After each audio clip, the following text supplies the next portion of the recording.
Biology of body, gender and sex എന്ന നമ്മുടെ പഠന പരമ്പരയുടെ പുതിയൊരു അധ്യായത്തിലേക്ക് ഞങ്ങളുടെ എല്ലാ പ്രിയപ്പെട്ട പ്രേക്ഷകർക്കും സ്വാഗതം. കോൺട്രസെപ്ഷൻ എന്നത് ഈ ലോകവും സമൂഹവും ഒക്കെ നമ്മോട് ഉപയോഗിക്കാൻ പറയുമ്പോൾ, അല്ലെങ്കിൽ നിങ്ങൾക്ക് സ്വാതന്ത്ര്യം വേണമെങ്കിൽ കോൺട്രസെപ്റ്റീവ്സ് ഉപയോഗിക്കൂ എന്ന് പറയുന്ന ഒരു സമൂഹത്തിൽ കത്തോലിക്ക സഭ വളരെ ശക്തമായി നമ്മോട് പറഞ്ഞു തരുന്നൊരു കാര്യമുണ്ട്. നിങ്ങൾ കോൺട്രസെപ്റ്റീവ്സ് ഉപയോഗിക്കുമ്പോൾ നിങ്ങൾ നിങ്ങളുടെ പങ്കാളിയെ തിരസ്കരിക്കുകയാണ്. അതിൽ നിന്നാണ് ഇന്ന് നാം തുടങ്ങുന്നത്, അല്ലേ സർ? തീർച്ചയായിട്ടും ആതിര.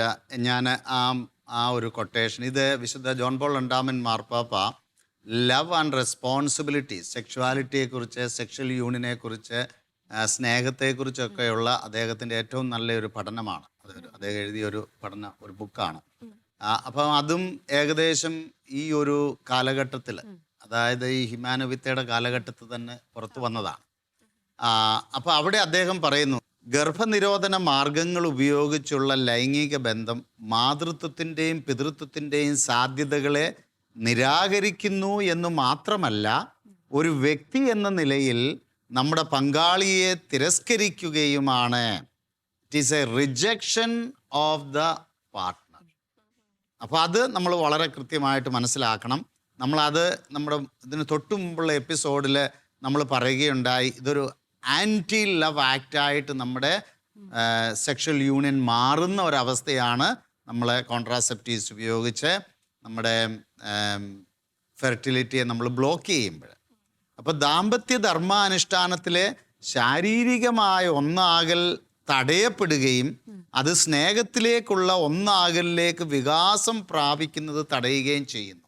എന്ന് പറഞ്ഞാൽ ഇതിനെക്കുറിച്ച് നമ്മൾ പറഞ്ഞു, സെക്ഷൽ യൂണിയൻ ഒരു സെൽഫ് എംപ്റ്റീയിങ് ലവിലൂടെയാണ്. അപ്പോൾ ഇവിടെ ശരിക്കും പറഞ്ഞാൽ വിശുദ്ധ ജോൺ പോൾ രണ്ടാമൻ മാർപ്പാപ്പ പറയുന്നത്, ഇതൊരു ശാരീരികമായ ഒന്നുചേരൽ മാത്രമല്ല, അതൊരു സൈക്കോളജിക്കൽ യൂണിയൻ ഉണ്ട്, അവിടെ ഒരു സ്പിരിച്വൽ യൂണിയൻ ഉണ്ട്, ഒരു സോഷ്യോളജിക്കൽ യൂണിയൻ ഉണ്ട്, എല്ലാ ഫിസിക്കൽ യൂണിയൻ ഓഫ് കോഴ്സ് അവിടെയുണ്ട്. അപ്പോൾ എല്ലാ തരത്തിലുള്ള യൂണിയനും അതിലടങ്ങിയിട്ടുണ്ട്. അതുകൊണ്ടാണ് ഇത് നമ്മുടെ ജീവിതത്തിൻ്റെ ഫണ്ടമെൻ്റൽ എസെൻസ് ആണ് സെക്ഷുവാലിറ്റി എന്ന് അദ്ദേഹം പറഞ്ഞത്. അപ്പോൾ ഈ ഒരു യൂണിയനിൽ എന്താ സംഭവിക്കുന്നത്? നമ്മൾ എന്തൊക്കെയോ അവിടെ ഒരു ബ്ലോക്ക് ഇട്ടു. അപ്പം നമ്മൾ മാതാപിതാക്കളാകാനുള്ള സാധ്യതയ്ക്ക് വേണ്ടിയിട്ടുള്ള ഒരു ബ്ലോക്ക് മാത്രം അല്ല, നമ്മൾ മറ്റേ വ്യക്തിയെ റിജക്റ്റ് ചെയ്യുക എന്ന് പറഞ്ഞാൽ, എനിക്ക് നിന്നെ പൂർണ്ണമായിട്ട് സ്നേഹിക്കാൻ പറ്റുന്നില്ല. അതാണ് നമ്മൾ കഴിഞ്ഞ എപ്പിസോഡിൽ പറഞ്ഞത്. പിന്നെന്താ എനിക്ക് ചെയ്യാൻ പറ്റുന്നത്? എനിക്ക് നിന്നെ ഇപ്പോൾ ഉപയോഗിക്കാൻ പറ്റും. എൻ്റെ സൗകര്യത്തിന് വേണ്ടിയിട്ട്, അല്ലെങ്കിൽ എൻ്റെ ഒരു സാറ്റിസ്ഫാക്ഷന് വേണ്ടിയിട്ട്, എൻ്റെ ഒരു ഗ്രാറ്റിഫിക്കേഷന് വേണ്ടിയിട്ട് ഞാൻ നിന്നെ ഉപയോഗിക്കുകയാണ്. സർ, എനിക്ക് തോന്നുന്നു നമ്മളിപ്പോൾ കോൺട്രസെപ്റ്റീവ്സ് ഉപയോഗിക്കുമ്പോൾ, അല്ലെങ്കിൽ ഉപയോഗിക്കുന്ന കാര്യം സമൂഹത്തിൽ സംസാരിക്കുമ്പോൾ ആകെ അഡ്രസ്സ് ചെയ്യപ്പെടുന്ന കാര്യം ആദ്യം പറഞ്ഞ കാര്യമാണ്. എന്നുവെച്ചാൽ നമുക്കൊരു അപ്പനോ അമ്മയോ ആകാനുള്ള സാധ്യത ഇല്ല. പക്ഷെ രണ്ടാമത്തെ കാര്യം, നമ്മൾ നമ്മുടെ പാർട്ട്ണറെ തിരസ്കരിക്കുകയാണ് എന്നുള്ള കാര്യം എവിടെയും ചർച്ച ചെയ്യപ്പെടുന്നില്ല. അതുകൊണ്ടാണ് സഭ ഇത്രയും ആഴമായിട്ട് ഇതിനെക്കുറിച്ച് പറയുന്നത്. കാരണം നമ്മൾ അതിൻ്റെ പുറമേ നോക്കുമ്പോൾ അത് കൺവീനിയൻ്റ് ആണ്. അപ്പം മാർഗരറ്റ് സാങ്ങറും പറഞ്ഞത് തന്നെയാണ്, നിങ്ങൾക്ക് എല്ലാ തരത്തിലുള്ള ഫ്രീഡവും വേണോ? നിങ്ങൾക്ക് ആവശ്യമില്ലാത്ത നിങ്ങൾ കുഞ്ഞുങ്ങൾ ജന്മം കൊടുക്കേണ്ട. നിങ്ങൾക്കും കുറച്ച് സമയം നിങ്ങളൊന്നും ചെയ്യാതെ, നിങ്ങൾ കുഞ്ഞുങ്ങളെ നോക്കാതെ നിങ്ങൾക്ക് മടിയരായിട്ടിരിക്കണോ? അല്ലെങ്കിൽ നിങ്ങൾക്ക് ഫുൾ സ്വാതന്ത്ര്യം വേണോ? ആണുങ്ങൾ സ്വതന്ത്രമായിട്ട് ഇറങ്ങിപ്പോയി കാര്യങ്ങൾ ചെയ്യുന്ന പോലെ നിങ്ങൾക്ക് വേണോ? അതിനുള്ള മെത്തേഡാണ് നിങ്ങളിത് ഉപയോഗിക്കുക എന്ന് അങ്ങനെയാണ് അവരെ പ്രേരിപ്പിച്ചത്. റിയ പറഞ്ഞത് കറക്റ്റ് ആട്ടോ, ജീവിതാസ്വാദനം എന്നുള്ള രീതിയിലാണ്.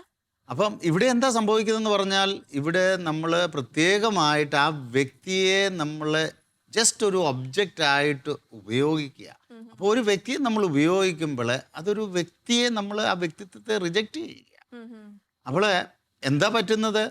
ആ വ്യക്തി എനിക്ക് പ്ലഷർ തരാൻ പറ്റാത്ത ഒരു സാഹചര്യം വരുമ്പോൾ ഞാൻ ആ വ്യക്തിയെ മാത്രമല്ല, ആ ബന്ധത്തെ തന്നെ റിജക്റ്റ് ചെയ്യാൻ സാധ്യതയുണ്ട്. ഇന്ന് നമ്മുടെ ചുറ്റും പല കാര്യങ്ങളും നമുക്ക് ഇതിനുമായിട്ട് റിലേറ്റ് ചെയ്ത് നമുക്ക് കാണാൻ പറ്റും. അപ്പം നമ്മൾ ആ വ്യക്തിയെ സ്നേഹിക്കുമ്പോൾ, അതാണ് നമ്മൾ ക്രിസ്തീയ വിവാഹത്തിലെടുക്കുന്ന വാഗ്ദാനം, അതാണ് സുഖത്തിലും ദുഃഖത്തിലും എന്ത് സാഹചര്യത്തിലും ഞാൻ ഈ വ്യക്തിയെ ക്രിസ്തു സഭയെ സ്നേഹിച്ചതുപോലെ സ്നേഹിക്കാം എന്നുള്ള വാഗ്ദാനമാണ് നമ്മളവിടെ എടുത്തത്. അപ്പോൾ അത് മാര്യേജിൻ്റെ വ്രതവാഗ്ദാനം മാത്രമല്ല, നമ്മൾ ആ വ്യക്തിയെ തന്നെ റിജക്റ്റ് ചെയ്യുക. അത് സ്ത്രീയും ആകാം പുരുഷനുമാകാം. പരസ്പരം അങ്ങോട്ടും ഇങ്ങോട്ടും റിജക്റ്റ് ചെയ്യുന്ന ഒരവസ്ഥ നമുക്ക് ഈ കോൺട്രാസെപ്ഷൻ ക്രിയേറ്റ് ചെയ്യുകയാണ്. എനിക്ക് തോന്നുന്നു ഇത് നമ്മുടെ പ്രേക്ഷകർക്കൊരു പുതിയ അറിവാണ്. കാരണം പലപ്പോഴും നമുക്കുള്ളൊരു കൺസെപ്റ്റ് എന്ന് വെച്ചാൽ വേണ്ട, നമുക്ക് പേരൻറ്ഹുഡ് വേണ്ട അല്ലേ, നമ്മുടെ സ്നേഹത്തിനൊരു പ്രശ്നവും സംഭവിക്കുന്നില്ല എന്നൊരു തെറ്റിദ്ധാരണ ഒളിഞ്ഞു കിടക്കും. നിങ്ങൾ ഈ ഭാര്യ ഭർത്താക്കൻ റെഗുലറായിട്ട് കോൺട്രാസെപ്റ്റീവ്സ് ഉപയോഗിക്കുന്ന ഭാര്യ ഭർത്താക്കന്മാരുടെ ഷെയറിങ് കേൾക്കുമ്പോൾ ഇത് വളരെ സത്യമായിട്ട് നിങ്ങൾക്ക് തോന്നും. കാരണം ഇവൻ സ്ത്രീകളാണേലും അവർ പറയും, ഭർത്താവിന് എന്നെ ഉപയോഗിക്കാൻ പറ്റാത്തപ്പോൾ he doesn't love me, he doesn't care about me. ഒരു ജസ്റ്റ് ഒരു കോമൺ ഫ്രേസ് ഞാൻ പറഞ്ഞതേ ഉള്ളൂ. അപ്പോഴെപ്പോഴും നമ്മൾ ഒരു സാധനം നമുക്ക് വേണ്ടത്ര പ്ലഷർ തരുന്നില്ല എങ്കിൽ നമ്മൾ ആ സാധനത്തെ അങ്ങ് മാറ്റി വെക്കും. പിന്നെ ഞാൻ നേരത്തെ പറഞ്ഞതുപോലെ നമ്മൾ ഓൾട്ടർനേറ്റീവ് നോക്കും. ചിലപ്പോൾ ഓൾട്ടർനേറ്റീവ്സ് വളരെ ഡേഞ്ചറസ് ആയിട്ടുള്ള ഓൾട്ടർനേറ്റീവ്സ് ഇന്ന് നമുക്ക് അവൈലബിൾ ആണ്. അപ്പം ഇത് എനിക്ക് പറ്റിയ ആളല്ല, so let me see another person. അതിപ്പം ഒഫീഷ്യലി ലീഗലി വേണമെന്നൊന്നുമില്ല.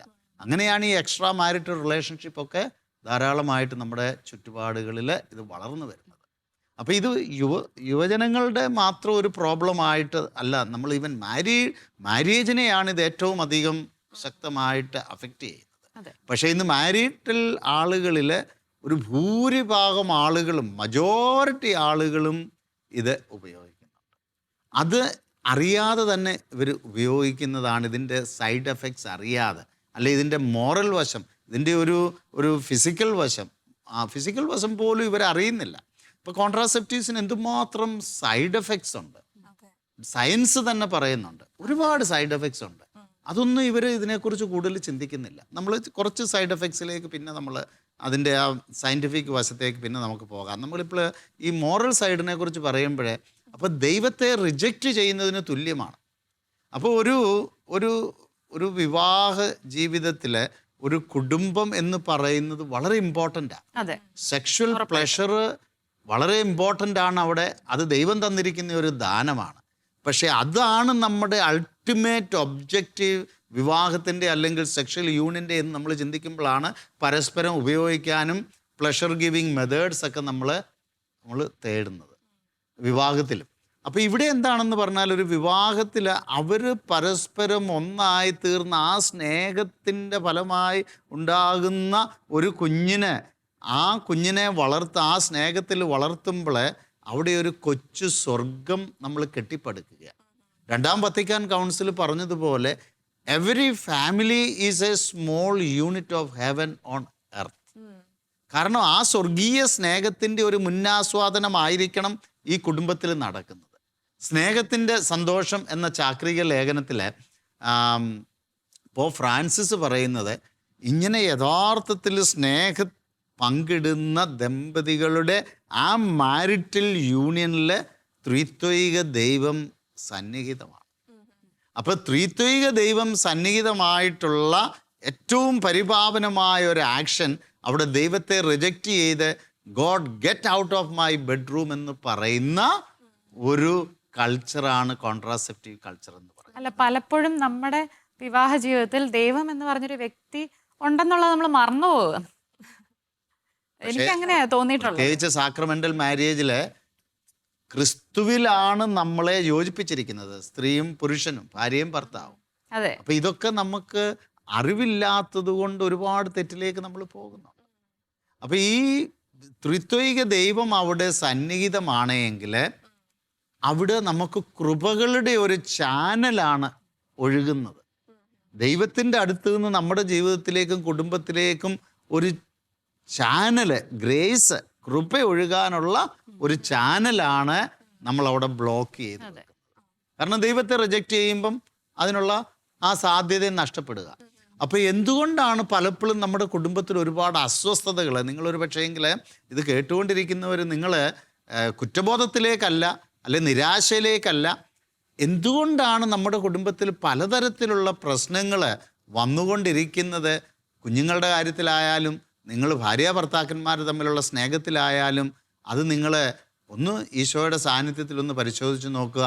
ഒരു പക്ഷേ ഏതെങ്കിലും തരത്തിലുള്ള കോൺട്രാസെപ്റ്റീവ്സ് നിങ്ങൾ ഉപയോഗിക്കുമ്പോഴേ അവിടെ ദൈവത്തെ റിജക്റ്റ് ചെയ്യുന്നു, പരസ്പരം റിജക്റ്റ് ചെയ്യുന്നു, സ്നേഹത്തിന് പകരം സ്നേഹത്തിൻ്റെ ഓപ്പോസിറ്റ് നടക്കുന്നു. അപ്പോൾ അത് കൃപ നമ്മളിലേക്ക്, നമ്മുടെ കുടുംബത്തിലേക്ക്, നമ്മുടെ കുഞ്ഞുങ്ങളിലേക്ക് പോകാനുള്ള ആ ചാല് നമ്മൾ വെട്ടിമുറിച്ച് കളയുക. ഒരു പക്ഷേ അതാകാം. പക്ഷേ ഈശോ എപ്പോഴും കാരുണ്യവാനാണ്, സ്നേഹമുള്ളവനാണ്. തീർച്ചയായിട്ടും ഈശോ അതൊന്നും നമ്മളുടെ കഴിഞ്ഞകാല ജീവിതത്തെ ഒന്നും നോക്കാതെ കൂടുതൽ ആ സ്നേഹം കൊണ്ട് നമ്മളെ നിറയ്ക്കും. ആ ഈശോയിലേക്ക് നമ്മളെ എല്ലാം തുറന്നു വെച്ച് ഒന്ന് അടുത്ത് ചെന്നാൽ മാത്രം. സർ, കോൺട്രാസെപ്റ്റീവ്സ് വിവാഹ ജീവിതത്തിലും വിവാഹത്തിന് പുറമേയും ഒരുപോലെ തന്നെ ധാർമ്മിക പതനത്തിലോട്ട് നയിക്കുന്ന ഒന്നാണല്ലേ? അതിന് യാതൊരു സംശയവുമില്ല. ഞാൻ ഈ അടുത്ത സമയങ്ങളിൽ ക്ലാസ് എടുക്കാനായിട്ട് ഇതിനെക്കുറിച്ചുള്ള സർവേ ഞാൻ നോക്കുകയായിരുന്നു. അപ്പം വളരെ റിലയബിളായിട്ട് ഏജൻസികൾ, വേൾഡ് ഹെൽത്ത് ഓർഗനൈസേഷനുമായിട്ട് ബന്ധപ്പെട്ട് അവർ സർവേ നടത്തിയപ്പോൾ ഒരു വർഷം ലോകത്തിൽ 121 മില്യൺ അൺഇൻറ്റൻറ്റഡ് പ്രഗ്നൻസി ഉണ്ടാകുന്നുണ്ട്. 121 മില്യൺ എന്ന് പറയുമ്പോൾ നിങ്ങൾ മലയാളത്തിൽ അതെങ്ങനെയാണെന്ന് നോക്കിക്കോ. ഞാനത് പറഞ്ഞ് തെറ്റിക്കുന്നില്ല. അപ്പോൾ 121 മില്യൺ അൺഇൻറ്റൻറ്റഡ് പ്രഗ്നൻസി. അത് എല്ലാം വിവാഹിതരിലൂടെ അല്ല, അൺവെഡഡ് മദേഴ്സ് അതിലുണ്ട്. അതുപോലെ തന്നെ ഈ കോൺട്രാസെപ്റ്റീവ്സ് ഫെയിലിയേഴ്സ് അവരെ ഹൈലൈറ്റ് ചെയ്ത് പറയുന്നു. ഈ കോൺട്രാസെപ്റ്റീവ്സ് എല്ലാം 100% ബുള്ളറ്റ് പ്രൂഫ് ആണെന്ന് ഏതെങ്കിലും ആളുകൾ പറഞ്ഞിട്ടുണ്ടെങ്കിൽ സയൻസ് തന്നെ പറയുന്നു അല്ല. അത് ഓരോ മെത്തേഡിനെ അനുസരിച്ച് അത് 5 to 7, 10, 15, 20, 25% വരെ ആ മെത്തേഡ് ഫെയിൽ ആകാൻ പറ്റും.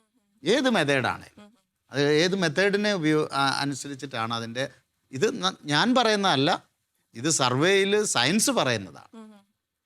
ഈ 121 മില്യൺ അൺഇൻറ്റൻറ്റഡ് പ്രഗ്നൻസിയിൽ, അതായത് ഒരിക്കലും പ്രതീക്ഷിക്കാതെ വരുന്ന പ്രഗ്നൻസിയിൽ എത്ര പ്രഗ്നൻസിയാണ് ഈ കോൺട്രാസെപ്റ്റീവ് ഫെയിലിയേഴ്സ് കൊണ്ടെന്നുള്ളത് അവർക്ക് തന്നെ കണ്ടുപിടിക്കാൻ പറ്റുന്നില്ല. അവർ പറയുന്നത് but majority portion of it looks like, കാരണം ഇങ്ങനെ ചെയ്യുന്ന മിക്കവാറും ഉള്ള ആളുകളെല്ലാം കോൺട്രാസെപ്റ്റീവ്സ് ഉപയോഗിക്കുന്നുണ്ടാവും. അതിൻ്റെ ഫെയിലിയർ ഞാനത് ആലോചിച്ചിട്ടുണ്ട്. കാര്യം കോൺട്രാസെപ്റ്റീവ്സിന്റെ ഉപയോഗം കൂടുകയും എന്നാൽ അബോർഷന്റെ റേറ്റ് കുറയുന്നുമില്ല. അതായത് ഈ അൺഇൻറ്റൻറ്റഡ് പ്രഗ്നൻസിയിൽ 60% പ്രഗ്നൻസിയും ഒരു വർഷം ലോകത്തിൽ അബോർട്ട് ചെയ്യപ്പെടുന്നു എന്നുള്ളതാണ് കണക്ക്. 60% എന്ന് പറയുമ്പോൾ ഏകദേശം ഒരു 70 to 72 മില്യൺ അബോർഷൻസ് ഈ അൺഇൻറ്റൻറ്റഡ് പ്രഗ്നൻസിയുടെ ഫലമായിട്ട് അബോർട്ട് ചെയ്യപ്പെടുന്നു. അപ്പോൾ ബാക്കിയുള്ളത് കുഞ്ഞുങ്ങൾ വളരുന്നുണ്ട്, മാതാപിതാക്കൾ അത് സ്വീകരിക്കുന്നുണ്ട്, അല്ലെങ്കിൽ അത് വളരുന്നുണ്ട്.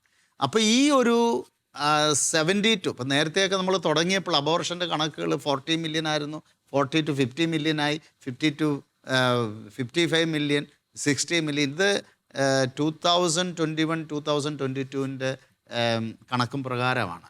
അപ്പം നിയർലി അത് അവർ കാൽക്കുലേറ്റ് ചെയ്യുന്ന, അവർ പറയുന്ന ഇതിൽ കൂടുതലുണ്ട്. അൺഅക്കൗണ്ടഡ് ആയിട്ടുള്ള ഒരുപാട് അബോർഷൻസ് നടക്കുന്നുണ്ട്, നമുക്കറിയത്തില്ല. കാരണം ഒരു ലോകത്തിൻ്റെ എല്ലാ ഭാഗങ്ങളും ഇതുപോലെ വെൽ സെറ്റിൽഡ് ആയിട്ടെല്ലാം ഈ അബോർഷൻ ക്ലിനിക്കുകളെല്ലാം റെക്കോർഡ് ചെയ്യുന്നൊന്നുമില്ല. അൺഡെവലപ്ഡ് കൺട്രീസിലൊക്കെ ഒരുപാട് അബോർഷൻസ് അൺഅക്കൗണ്ടബിളായിട്ട് നടക്കും.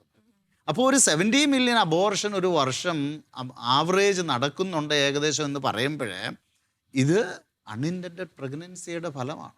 ലീഗലി രജിസ്റ്റേർഡ് അല്ലാത്ത ജെൻഡർ ക്ലിനിക്സും അതൊക്കെ ഉണ്ട്, അതൊന്നും നമ്മൾ കണക്ക് പറയുന്നില്ല. ഇപ്പം ഞാൻ പറയുന്നത്, ഇപ്പം റിയ ചോദിച്ച ചോദ്യത്തിന് ഉത്തരം ഞാൻ പറയുന്നത്, ഇത് എവിടെ നിന്ന് ഇത്രയും വരുന്നു? തീർച്ചയായിട്ടും വിവാഹത്തിന് ഈ ഉള്ള നമ്മുടെ സെക്ഷൽ ഫ്രീഡത്തിൻ്റെ മിസ്യൂസ്. ഇപ്പം ലിവിങ് ടുഗദറിൽ എന്താ സംഭവിക്കുന്നത്? നമ്മൾ ഈ കോഹാബിറ്റേഷൻ എന്നുള്ള ഓമന പേരിലൊക്കെ അതിനെ വിളിക്കുന്നുണ്ട്. എന്താ സംഭവിക്കുന്നത്? പ്രായപൂർത്തിയായ രണ്ടുപേർ ഒരുമിച്ച് താമസിച്ച് അവർ സെക്ഷൽ യൂണിയൻ നടത്തുന്നു. അത് എത്ര കോൺട്രാസെപ്റ്റീവ്സ് ഉപയോഗിച്ചാലും പോസിബിലിറ്റി ഉണ്ട്. ഒരു 20% മാർജിൻ നമുക്ക് അവിടെ ഇടാം. അപ്പൊ അങ്ങനെയുള്ള കേസിൽ അതെല്ലാം എന്തിലാ എൻഡ് ചെയ്യുന്നത്? അബോർഷൻ. സർ, ഒരു ക്വസ്റ്റ്യൻ ഇതാണ്. നമ്മൾ കല്യാണം കഴിഞ്ഞതിന് ശേഷം ഞാൻ എൻ്റെ പാർട്ട്ണറോടൊപ്പം അവരുടെ കൺസെൻറ്റോട് കൂടി കോൺട്രാസെപ്റ്റീവ്സ് ഉപയോഗിക്കുന്നതിൽ തെറ്റില്ല എന്നൊരു മിസ്കൺസെപ്ഷൻ സമൂഹത്തിലുണ്ട്, ഇല്ലേ? അതിനെക്കുറിച്ച് സർ ഒന്ന് സംസാരിക്കും. തീർച്ചയായിട്ടും. ഞാൻ അതിന് പറ്റിയ ഒരു ഒരു ഒരു കോട്ട് എൻ്റെ കയ്യിലുണ്ട്, ഞാനിപ്പോൾ തരാതെ. അത് വിശുദ്ധ ജോൺ പോൾ രണ്ടാമൻ മാർപ്പാപ്പ അതിനെക്കുറിച്ച് വളരെ വ്യക്തമായിട്ട് വിശുദ്ധ ജോൺ പോൾ രണ്ടാമൻ മാർപ്പാപ്പ അതിനെക്കുറിച്ച് പറയുന്നത്, എല്ലാവരും പറയുന്ന ഒരു എക്സ്ക്യൂസാണ് ഞങ്ങളുടെ മനസാക്ഷി അനുസരിച്ചിട്ട്. അതാണ് ഇപ്പോൾ പറഞ്ഞത്. ഓക്കെ, എക്സാക്ട് ക്വസ്റ്റ്യൻ ആണ് ഞാനിവിടെ നിങ്ങൾക്ക് വായിക്കാനായിട്ട് തരുന്നത്. അപ്പം വിശുദ്ധ ജോൺ പോൾ രണ്ടാമൻ മാർപ്പാപ്പയുടെ വാക്കുകൾ തന്നെ നമുക്ക് അവിടെ ഒന്ന് വായിക്കാം. ദമ്പതികൾക്ക് ഗർഭനിരോധന മാർഗങ്ങൾ ഉപയോഗിക്കുന്നതിനെക്കുറിച്ച് അവരുടെ മനസാക്ഷി അനുസരിച്ച് തീരുമാനിക്കാം എന്നതാണ് സഭയുടെ കാഴ്ചപ്പാടെന്ന് ചിലർ പ്രചരിപ്പിക്കുന്നു. ഇത് സഭയുടെ പേരിൽ തന്നെ ചിലർ പ്രചരിപ്പിക്കുന്നുണ്ട്. ഓക്കെ, ഇത് സത്യത്തിൽ നിന്ന് ഏറെ വിദൂരത്താണ്.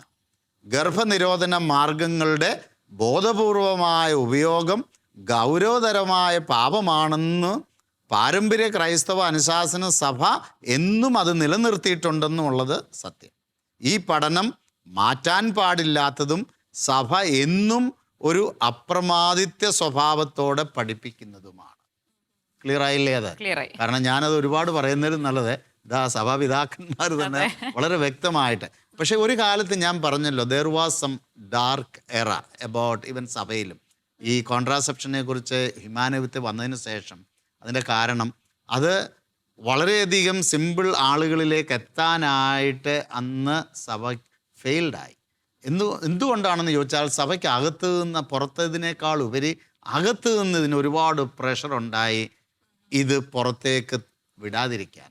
ഈ സത്യം പോളാറാമൻ മാർപ്പാപ്പയുടെ ഈ സത്യം. അതിനുശേഷം നമ്മുടെ വിശുദ്ധ ജോൺ പോൾ രണ്ടാമൻ മാർപ്പാപ്പ വന്നതിന് ശേഷമാണ് ഒരു ഓപ്പൺനെസ് വളരെ വ്യക്തമായിട്ട് തിയോളജി ബോഡിയുടെ പേരിലുമൊക്കെ അദ്ദേഹം പുതിയ പുതിയ പഠനങ്ങൾ പുറത്തേക്ക് ആളുകളിലേക്ക് വിട്ടത്. വിശുദ്ധ ജോൺ പോൾ രണ്ടാമൻ മാർപ്പാപ്പയോട് നമ്മൾ വളരെ നന്ദിയുള്ളവരായിരിക്കും. തീർച്ചയായിട്ടും. അദ്ദേഹമാണ് സഭയുടെ തുടക്കം മുതൽ ഇന്ന് വരെ സഭാപിതാക്കന്മാർ പണ്ഡിതന്മാർ പറയുന്ന ഇതാണ്, സഭയുടെ ആരംഭകാലം മുതൽ ഇന്ന് വരെ സെക്സിനെ കുറിച്ച്, മാര്യേജിനെ കുറിച്ച്, അതുപോലെ സെക്ഷുവാലിറ്റിയെക്കുറിച്ച്, അതിൻ്റെ മൊറാലിറ്റിയെക്കുറിച്ചൊക്കെ ഏറ്റവും അധികം സഭയിൽ ആധികാരികമായി പഠിപ്പിച്ചിരിക്കുന്ന എല്ലാ ഡോക്യുമെൻസും എടുക്കുമ്പോൾ അതിൻ്റെ 2/3 ഭാഗം വിശുദ്ധ ജോൺ പോൾ രണ്ടാമൻ മാർപ്പാപ്പയിൽ നിന്നാണ് വന്നിരിക്കുന്നത്. ബാക്കിയുള്ളത് ഒരുപാട് റെഫറൻസസ് വിശുദ്ധ ജോൺ പോൾ രണ്ടാമൻ മാർപ്പാപ്പ പഠനത്തിൽ നിന്ന്, അതിനുശേഷം പോപ്പ് ബെനഡിക്റ്റിൻ്റെ അല്ലെങ്കിൽ പോപ്പ് ഫ്രാൻസിസിൻ്റെ എല്ലാ പഠനങ്ങളും നമ്മൾ എടുത്തു നോക്കുമ്പോൾ അദ്ദേഹത്തിൻ്റെ പഠനത്തെ ആസ്പദമാക്കി പലതും കോട്ട് ചെയ്തിട്ടാണ് അവരത് റീഅഫേം ചെയ്യുന്നത്. അപ്പോൾ അതുകൊണ്ട് നമ്മൾ എന്നും പരിശുദ്ധാത്മാവിനോട് നന്ദി ഉണ്ടായിരിക്കണം. സഭയുടെ ഏറ്റവും ക്രിട്ടിക്കലായിട്ടുള്ള ഒരു കാലഘട്ടത്തെ സഭയെ നയിക്കാനായിട്ട് അത്രയും ധീരതയോടെ ഓപ്പണായിട്ട് വളരെ ബോൾഡായിട്ട് ഈ സത്യങ്ങൾ പഠിപ്പിക്കാൻ പറ്റിയ ഒരു മാർപ്പാപ്പായെ നമുക്ക് പരിശുദ്ധാത്മാവ് ആ കാലഘട്ടത്തിൽ തന്നു 70s. അതൊരു വലിയ അനുഗ്രഹമാണ് കേട്ടോ. അപ്പോൾ ഈ ഇൻഡിവിജ്വൽ ചോയ്സ് അല്ലെ കോൺഷ്യൻസ് എന്ന ആ കാലഘട്ടത്തിൽ ഒരു പക്ഷേ അവർ പലരോടും ചോദിച്ചിട്ടുണ്ടാവും. ഒരു പക്ഷേ സഭാധികാരികളോട് ചോദിച്ചിട്ടുണ്ടാവും, ഞങ്ങൾ എന്താ ചെയ്യേണ്ടത്, ഞങ്ങൾക്ക് കുഞ്ഞുങ്ങളിപ്പം ഉണ്ടാകാൻ ഞങ്ങൾക്ക് അത് സ്വീകരിക്കാനുള്ള സാധ്യതയില്ല. അപ്പോൾ എന്തൊക്കെയാണ് അത് ഹ്യൂമാനവിത്തയിൽ തന്നെ അതിനെക്കുറിച്ച് ഹ്യൂമാനവിത്തയുടെ 10ാമത്തെ പാരഗ്രാഫ് നിങ്ങൾ പരിശോധിക്കുകയാണെങ്കിൽ അവിടെ ഇതിനെക്കുറിച്ച് വളരെ വ്യക്തമായിട്ട് പോൾ ആറാമൻ മാർപ്പാപ്പ പറഞ്ഞിട്ടുണ്ട്. റെസ്പോൺസിബിൾ പേരൻറ്ഹുഡ് എന്നുള്ള ഒരു ഇതിൽ നിങ്ങൾക്ക് ഏതെങ്കിലും കാരണത്താൽ ഇപ്പോൾ കുഞ്ഞുങ്ങളെ സ്വീകരിക്കാൻ പറ്റത്തില്ല, അത് അല്ലെങ്കിൽ ഗ്യാപ്പ് നിങ്ങൾക്ക്, അതിന് പല കാരണങ്ങൾ അദ്ദേഹം അവിടെ പറയുന്നുണ്ട്. അപ്പം ഞാനതിവിടെ എക്സ്പ്ലെയിൻ ചെയ്യുന്നില്ല. നിങ്ങൾക്ക് എനിക്ക് തോന്നുന്നു നമ്മുടെ ഫസ്റ്റ് പാർട്ടിൽ ഞാൻ ഒരു എപ്പിസോഡിൽ ഇത് എക്സ്പ്ലെയിൻ ചെയ്തിട്ടുണ്ട്. നിങ്ങളെ വീണ്ടും ഫസ്റ്റ് പാർട്ട് നിങ്ങൾ റെഫറൻസ്, കാരണം അതിൻ്റെ കണ്ടിന്യൂവേഷനായിട്ടാണ് നമ്മൾ ഈ എപ്പിസോഡ് ജെൻഡർ ഐഡിയോളജി നമ്മൾ ഫോക്കസ് ചെയ്യുന്നുണ്ടെങ്കിലും അതുമായി ബന്ധപ്പെട്ട പല കാര്യങ്ങളും നമ്മൾ ഓൾറെഡി അവിടെ നമ്മൾ ഡിസ്കസ് ചെയ്തതാണ്. അപ്പോൾ ഇവിടെ നമ്മൾ പ്രത്യേകമായിട്ട് ശ്രദ്ധിക്കേണ്ട ഒരു കാര്യം ഇതാണ്, ഇൻഡിവിജ്വൽ കോൺഷ്യൻസ് അനുസരിച്ച് നമുക്ക് ചെയ്യാം. അപ്പോൾ ചിലപ്പം ചില മെഡിക്കൽ റീസൺസ് അല്ലെങ്കിൽ എത്തിക്കൽ റീസൺസ്, അതൊക്കെ മെഡിക്കൽ എത്തിക്സ് ഉപയോഗിച്ച് അവർ ഡോക്ടേഴ്സ് അതുമായി ബന്ധപ്പെട്ടവർ ഡിസിഷൻ എടുക്കുന്നതാണ്. അല്ലെങ്കിൽ മോറൽ തിയോളജിൻസ് അതിനെക്കുറിച്ച് നമുക്ക് ഡിസിഷൻ എടുക്കാൻ പറ്റും. അല്ലാതെ നമ്മൾ മനസാക്ഷി അനുസരിച്ച് അങ്ങനെ ആരെങ്കിലും നിങ്ങളോട് പറഞ്ഞിട്ടുണ്ടെങ്കിൽ അത് തെറ്റാണ്. വിശുദ്ധ ജോൺ പോൾ രണ്ടാമൻ മാർപ്പാപ്പ അതിനെ പൂർണ്ണമായിട്ട് നിഷേധിച്ചുകൊണ്ട് സഭ ഒരു കാലത്തും അങ്ങനെ പഠിപ്പിച്ചിട്ടില്ല, പറഞ്ഞിട്ടില്ല എന്നുള്ളത് വ്യക്തമായിട്ട് നമുക്ക് മനസ്സിലാക്കി തരും. സർ, ഒത്തിരി സന്തോഷമുണ്ട് ഇങ്ങനെ കുറച്ച് കാര്യങ്ങൾ കേട്ടതിൽ. കാരണം ഞങ്ങൾക്കൊക്കെയും ആപ്ലിക്കബിൾ ആയിട്ടുള്ള പ്രാക്ടീസ് ചെയ്യാൻ പറ്റുന്ന കാര്യങ്ങളാണ്. അല്ലെങ്കിൽ നമ്മളും തെറ്റിലേക്ക് പോകാനുള്ള സാഹചര്യം ഇന്ന് ഏറിക്കൊണ്ടിരിക്കുകയാണ്. നമുക്ക് കോൺട്രസെപ്ഷനെ പറ്റിയുള്ള ഈ എപ്പിസോഡ് അത് അവസാനിപ്പിക്കുന്നതിന് മുമ്പ് പക്ഷേ നമ്മൾ ഇത് കണ്ടിന്യൂ ചെയ്യത്തില്ല. ഞാൻ ഒരു കാര്യം കൂടെ ആഡ് ചെയ്തിട്ട് നമുക്ക്, അതായത് നമ്മളിപ്പോൾ ഇതിൻ്റെ മോറൽ വശവും മാരിറ്റൽ ലൈഫിലൊക്കെ ഉണ്ടാകുന്ന മറ്റേ വശങ്ങളൊക്കെയാണ് പറഞ്ഞത്. പക്ഷേ സയൻറ്റിഫിക് റീസൺ ഉണ്ട് കോൺട്രാസെപ്റ്റീവ് ഒരു സ്ത്രീയുടെ ജീവിതത്തിൽ ഒരുപാട് പ്രശ്നങ്ങൾ ഉണ്ടാക്കും എന്നുള്ളത്. ഞാൻ ഒരു 10 റീസൺസ് ഞാൻ അതിനെക്കുറിച്ച് നോക്കുമ്പോൾ അതൊരു സയൻസ് തന്നെ പറയുന്നതാണ്. ഒരു 10 റീസൺസ് ആണ് മെയിനായിട്ട് പറയുന്നത്. ഒന്ന്, കോൺട്രാസെപ്റ്റീവ് പിൽസൊക്കെ റെഗുലർ എടുക്കുന്ന സ്ത്രീകൾക്ക് ഹെഡ് ഏക്ക്, മൈഗ്രെയിൻസ് ഇതൊക്കെ കണ്ടിന്യൂസ് ആയിട്ട് ഉണ്ടാകാനുള്ള സാധ്യതയുണ്ട്. എക്സസീവ് ബ്ലീഡിങ് ഉണ്ടാകാൻ സാധ്യതയുണ്ട്. നോസിയ എപ്പോഴും ഉണ്ടാകാൻ സാധ്യതയുണ്ട്. ഇതൊക്കെ അവർ പറയുന്നതാണ്. അതുപോലെ തന്നെ അവരുടെ ബ്രസ്റ്റ് ടെൻഡർനെസ്, അവരുടെ മൂഡ് ചേഞ്ചസ്, അവർ ഇങ്ങനെ മൂഡ് സ്വിങ് ചെയ്തുകൊണ്ടിരിക്കും ഒരിടത്തു നിന്ന് വേറെ അറ്റത്തേക്ക്. അപ്പോൾ ഇതെല്ലാം മാരിറ്റൽ ലൈഫിനെയാണ് ബാധിക്കുന്നത്, അവരുടെ മാരേജ് റിലേഷൻഷിപ്പിനെയും. കുഞ്ഞുങ്ങളുണ്ടെങ്കിൽ അവരെയൊക്കെയാണ്. അതുപോലെ തന്നെ ഇതിന് പലതരത്തിലുള്ള ഇൻഫെക്ഷൻസ് ഉണ്ടാകാൻ, ഈസ്റ്റ് ഇൻഫെക്ഷൻസ്, അവർ പറയുന്നത് വിഷ്വൽ ചേഞ്ചസ് ഉണ്ടാകാൻ സാധ്യതയുണ്ട്, ബ്ലഡ് ക്ലോട്ട്സ് ഉണ്ടാകാൻ സാധ്യതയുണ്ട്. ഇതിൻ്റെയൊക്കെ ഫലമായിട്ട് ഒരുപാട് തരത്തിലുള്ള, ചിലർക്ക് വെയിറ്റ് ഗെയിൻസ് ഒരുപാടുണ്ടാവും. അങ്ങനെ പലതരത്തിൽ ശരീരത്തിന് തന്നെ ഇതിന് മാരകമായിട്ടുള്ള ദൂഷ്യങ്ങളുണ്ടാകുന്നു. ഹോർമോണൽ ചേഞ്ചസ് മാത്രമല്ല, അതിൻ്റെ ഫലമായിട്ടാണ് ഈ മൂഡ് ചേഞ്ചസും അതുപോലെ തന്നെ ഡിപ്രഷനിലേക്ക് ചിലർ പോകാൻ സാധ്യതയുണ്ട്. അപ്പോൾ ഇങ്ങനെയൊക്കെയുള്ള ഒരുപാട് ഇതിൻ്റെ സൈഡ് എഫക്റ്റുകളും നമ്മൾ കാണുന്നുണ്ട്. അതുപോലെ തന്നെ നമ്മൾ ഈ കോൺട്രാസെപ്റ്റീവ്സ് എടുക്കുമ്പോൾ നമ്മൾ ചിന്തിക്കുന്നത് ഇത് വെറും ഈ പിന്നെ നമ്മുടെ ഫെർട്ടിലൈസേഷനെ ബ്ലോക്ക് ചെയ്യുന്നത് മാത്രമേ ഉള്ളൂ എന്നുള്ളതല്ല. അതിന് ചില പിൽസിനൊക്കെ ഒരു അബോർഷൻ നേച്ചർ കൂടെയുണ്ട്. അതായത് ഇത് യൂട്രൈൻ ലൈനറിനെ തിൻ ചെയ്യുന്ന എഫക്റ്റുള്ള ചില പിൽസ്. അപ്പോൾ അവിടെ അവർ ചെയ്യുന്നത് ഈ ഫെർട്ടിലൈസേഷനെ അതിനുള്ള സാധ്യതയെ ബ്ലോക്ക് ചെയ്യുന്നതോടൊപ്പം തന്നെ ഇൻ കേസ് ഫെർട്ടിലൈസ്ഡ് ആയാൽ അതിനെ അബോർട്ട് ചെയ്ത് കളയാൻ, അതിനാണ് ഈ യൂട്രൈൻ ലൈനർ തിൻ ചെയ്യുന്നത്. ആ തിന്നറും ഇതിനകത്തിലുള്ളത് കൊണ്ട് അതിങ്ങനെ തിൻ ചെയ്യുമ്പോൾ ഇൻ കേസ് അത് കൊണ്ടുവന്നാൽ അതിനെ ഇംപ്ലാന്റ് ചെയ്യാതിരിക്കാനായിട്ട്, ആ എംബ്രിയോയെ ഇംപ്ലാന്റ് ചെയ്യാതിരിക്കാനായിട്ട് അതിനെ അബോർട്ട് ചെയ്യുന്ന ഒരു പ്രക്രിയയും അവിടെ നടക്കുന്നുണ്ട്. അതുകൊണ്ടാണ് കോൺട്രാസെപ്ഷൻ ചില പിൽസ്, അത് നമ്മൾ ആരും ഇത് എക്സ്പ്ലെയിൻ ചെയ്യത്തില്ല ഡോക്ടേഴ്സ്, അതിനൊരു അബോർട്ടിഫേഷൻ അല്ലെങ്കിൽ ഒരു അബോർഷൻ്റെ നേച്ചറും കൂടെ അതിനുണ്ട്. അപ്പം നമ്മൾ കോൺട്രാസെപ്റ്റീവ്സ് മാത്രമല്ല, ഇൻ കേസ് നമ്മൾ തന്നെ അറിയാതെ നമ്മളുടെ ഉള്ളിൽ ഒരു കുഞ്ഞ് അതിന് രൂപം കൊടുക്കുമ്പോൾ, ഫെർട്ടിലൈസേഷൻ നടന്ന് അതിനെ ആ യൂട്രസിൽ പ്ലേസ് ചെയ്യാൻ പറ്റാത്ത ഒരവസ്ഥയിൽ അതിനെ ടോട്ടലി നശിപ്പിച്ച് കളയുന്ന ഒരു പ്രക്രിയ അവിടെ നടക്കുന്നുണ്ട്. അപ്പോൾ ഇതൊന്നും ശരിക്കും പറഞ്ഞാൽ എല്ലാ ഡോക്ടേഴ്സും ഇത് എക്സ്പ്ലെയിൻ ചെയ്യണമെന്നില്ല. പക്ഷേ സയൻസ് ഇതെല്ലാം അവിടെ ഉണ്ട്. നിങ്ങൾ ഇതിനെക്കുറിച്ച് കൂടുതൽ സ്റ്റഡി നടത്തുകയാണെങ്കിൽ അത് മനസ്സിലാക്കാൻ പറ്റും. അതെ, ഓക്കെ, ഇനി കൺക്ലൂഡ് ചെയ്യുകയാണ്. കോൺട്രാസെപ്റ്റീവ്സിനെതിരെയുള്ള എല്ലാ യുദ്ധങ്ങളും വിജയിക്കട്ടെ എന്നൊരു പ്രാർത്ഥനയോടെയാണ് നമ്മൾ ഈ സെഷൻ കൺക്ലൂഡ് ചെയ്യുന്നത്. എനിക്ക് നമുക്ക് റിയയുടെ പ്രാർത്ഥനയോടുകൂടി റിയ, നമ്മൾ ഈ കോൺട്രാസെപ്ഷൻ ധാരാളം ആളുകൾ അത് കുറ്റബോധത്തിലേക്കും നിരാശയിലേക്കും പോകാതെ ഈശോയുടെ സ്നേഹത്തിലേക്ക് വരത്തക്ക രീതിയിൽ എല്ലാവരെയും സമർപ്പിച്ച് പ്രാർത്ഥിക്കും. തീർച്ചയായും നമുക്ക് പ്രാർത്ഥിക്കാം. സ്നേഹനിധിയായ ഈശോയെ, അങ്ങയുടെ ജീവൻ പകരാനുള്ള പദ്ധതിയിലേക്ക് ഞങ്ങൾ ഓരോരുത്തരെയും ചേർത്ത് വെച്ചതിനെ ഓർത്ത് നന്ദി പറയുന്നു. നല്ല തമ്പുരാനെ, ഈ പദ്ധതിയിലേക്ക് ഓരോ മനുഷ്യരെയും അടുക്കുന്നതിനെതിരായി വന്നിരിക്കുന്ന ഓരോ ഐഡിയോളജികളെയും ഓരോ കണ്ടുപിടുത്തങ്ങളെയും ഈശോനാഥ സമർപ്പിക്കുന്നു. പരിശുദ്ധാത്മാവെ, ഇത് മനസ്സിലാക്കി തരുവാനായിട്ട് സഭയിൽ ഒരുപാട് വിശുദ്ധരായ പിതാക്കന്മാരെ നൽകി. അതിനെ ഓർത്ത് ഞങ്ങൾ നന്ദി പറയുന്നു. ഈശോനാഥ, ഈ ഒരു വിപത്തിലൂടെ കടന്നുപോയി നിരാശയിലോട്ട് അധപതിച്ചു പോയിരിക്കുന്ന ഓരോ മക്കളെയും സമർപ്പിക്കുന്നു. നല്ല തമ്പുരാനെ, അങ്ങയുടെ സ്നേഹം മനസ്സിലാക്കുവാനും ആ സ്നേഹത്തിൽ കൂടുതൽ ആഴപ്പെട്ട് ജീവൻ പകരുന്നവരായി വളരുവാനും ഓരോ വ്യക്തികളെയും സഹായിക്കണമേ. പരിശുദ്ധ അമ്മേ മാതാവേ, അമ്മ മാതാവ് പരിശുദ്ധാത്മാവിൻ്റെ സ്നേഹത്തിൽ നിറഞ്ഞു നിന്നിരുന്നത് പോലെ ഓരോ മക്കളെയും പരിശുദ്ധാത്മാവിൻ്റെ സ്നേഹത്തിൽ നിറഞ്ഞു വളരുവാനായിട്ട് ഈശോയിലേക്ക് മധ്യസ്ഥത്തിന് സമർപ്പിക്കണമേ. നന്മ നിറഞ്ഞ മറിയമേ സ്വസ്തി, കർത്താവ് അങ്ങയുടെ കൂടെ സ്ത്രീകളിൽ അങ്ങ് അനുഗ്രഹിക്കപ്പെട്ടവളാകുന്നു.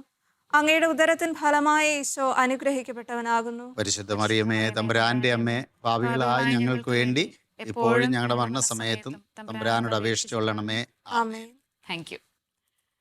ഓർക്കുക, നാം കോൺട്രാസെപ്റ്റീവ്സ് ഉപയോഗിക്കുമ്പോൾ പാപം ചെയ്യുന്നത് തിരുസഭയ്ക്കെതിരായും ഒപ്പം ക്രിസ്തുവിനെതിരായുമാണ്. അതോട് കൂട്ടിച്ചേർത്ത് വെക്കേണ്ട ഒരു കാര്യമുണ്ട്. ശാരീരികമായും മാനസികമായും വൈകല്യങ്ങൾക്ക് ജന്മം കൊടുക്കുകയാണ് നാം. മറക്കാതിരിക്കുക യഥാർത്ഥ സ്നേഹത്തെ തേടിപ്പോകാൻ, ഈശോയെ മണവാളനായി സ്വീകരിക്കാൻ. ഓൺ ദിസ് നോട്ട് ഈ എപ്പിസോഡ് ഇവിടെ പൂർണ്ണമാകുന്നു. അടുത്ത എപ്പിസോഡിൽ കാണും വരെ നമുക്ക് പ്രാർത്ഥനയിലായിരിക്കാം. സംശയങ്ങൾ ഞങ്ങളെ എഴുതി അറിയിക്കാൻ മറക്കേണ്ട. ഞങ്ങളുടെ ഇമെയിൽ അഡ്രസ് info@tobforlife.org.